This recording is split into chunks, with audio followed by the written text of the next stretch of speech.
செய்திகள் தான். இதில் வந்து அறம், பொருள், இன்பம், வீடு இதெல்லாம் இருக்கு இல்லையா?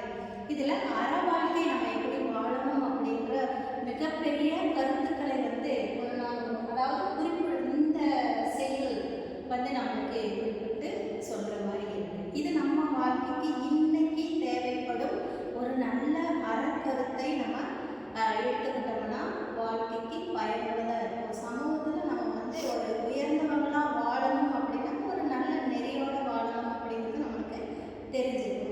நம்ம அதை எங்கிருந்து எடுத்துக்கலாம் அப்படின்னா இந்த சங்க பாடல்கள் மூலமாக நம்ம எடுத்துக்கலாம்.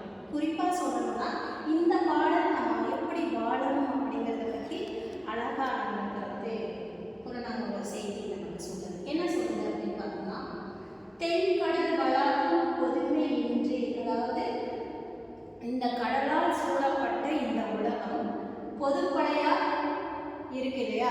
இந்த பொதுப்படையா இருக்கிற இந்த நிலத்துல வெண்குடை நிலற்றிய ஒருமையோருக்கும், அதாவது இந்த மன்னர்கள் இருப்பாங்களே, அந்த மன்னரா நாட்டை ஆளும் மன்னரா இருந்தாலும் நடுநாள் யாமத்து பகலும் துஞ்சன், விடிய விடிய காவல் காக்குறது அப்படின்ற இந்த இடத்துல நம்ம எடுத்துக்க கூடாது.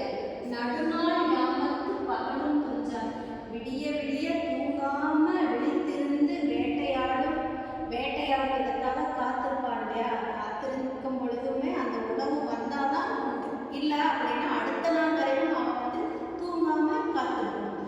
அப்போ வெண்குடை நிலற்றிய ஒருமையோருக்கும், அவ்வளோ பெரிய நாட்டை ஆளும் மன்னனா இருந்தாலும் ஒருவேளை உணவுக்காக விடிய விடிய விழித்திருந்து உணவை வேட்டையாடுவதற்கு காத்திருக்கும் ஒரு படிக்காதவனா இருந்தாலும் கடுமா பார்க்கும் கல்லா ஒருவருக்கும், எதுவுமே தெரியாம கல்லாம படிக்காம இருக்கிற ஒரு சாதாரண மனிதருக்கும் தேவை என்னவா இருக்கு அப்படின்னு பார்த்தோம்னா, உண்பது நாளை கொடுப்பது இரண்டு. அது மனனா இருந்தாலும் சரி, உணவுக்காக காத்திருந்து அது கிடைத்தாலும் கிடைக்காட்ட இன்னும் ஒரு 2-3 நாள் காத்திருந்து அந்த உணவை எடுக்கிறவனா இருந்தாலும் சரி, படிக்காத கல்லாத இருக்கும் பாமர மனிதனா இருந்தாலும் சரி, அவனுக்கு தேவை என்ன அப்படின்னா உண்பது நாளை கொடுப்பது இரண்டு. 4 வேளை உணவு தான், வேற ஒன்றும் இல்லை. இந்த 4 வேளை உணவு தான் ஒருவனை வந்து ஆரோக்கியமா வாழ வைக்கும். இது போதுமானது. அதையும் மீறி நம்ம உணவை எடுத்துக்கிறோம் அப்படின்னா அது அடுத்தவங்களது அப்படிங்கிறத நம்ம மனசுக்குள்ள இருக்கணும் இல்லையா? தேவை மிதமிஞ்சிய உணவு வந்து அடுத்தவங்களோட உணவு அப்படிங்கிற மனசுக்குள்ள உறுத்திக்கிட்டோம்னாவே நம்ம நல்லா இருக்கலாம். அடுத்தவங்களுக்கு கொடுத்து உதவும் மனசு நமக்கு கொடுப்பது இரண்டு. மன்னன் எப்படி பட்டு அந்த மாதிரி அவங்க வஸ்திரங்கள் எல்லாம் கொடுத்துவா இல்லையா? அந்த மாதிரி மன்னர்கள் இருக்கிற உலகத்துல தான் இந்த மாதிரி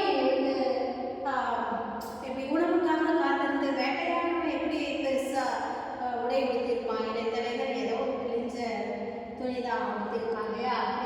படிக்காதவங்க எப்படி இருப்பாங்க, அவங்களுக்கு தகுந்த மாதிரி ஆடைகளை உடுத்திருப்பாங்க இல்லையா? அந்த மாதிரி இருக்கிறவங்களுக்கும் தேவை என்ன அப்படின்னு பார்த்தோம்னா கொடுப்பது 2 கஜம் துணி மட்டும்தான். மேலே கீழே மறைக்கிறதுக்கு மட்டும் இருந்தால் போதும். அதுக்கு மேலே நம்ம வந்து நம்மளோட செல்வ காமிக்கிறோம் அப்படின்னா இது நம்மளோட பெருமையை எடுத்து போகிறதா இருக்குமோ தவிர நம்மளோட அங்கங்களை மறைத்து அதை வந்து பெருமைப்படுத்தும் விதமாக இருக்கும். அடுத்தது பார்த்தோம்னா, பிறவும் இல்லாமல் ஒருவருக்குமே செல்வத்து பயனை ஈதல் அப்படின்னு சொல்றாங்க. இது எல்லாத்துக்குமே பொதுவானதாக தான் இருக்கிறதா.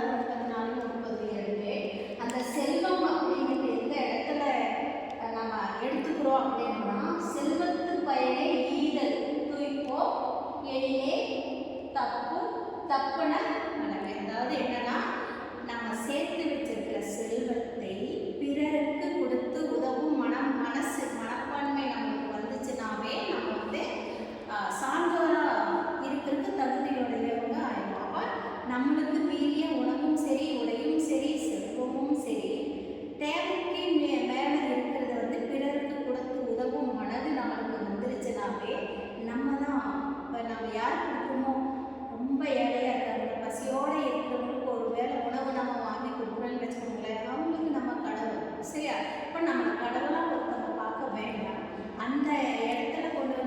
இருக்கிறாங்க அப்படின்னா இந்த மாதிரி நல்ல செயல்களை நம்ம வாழ்க்கையில் செய்யறதுக்கு தகுதி உள்ளவர்களா தயார்படுத்திக்கிட்டோம்னாவே போதுமானது.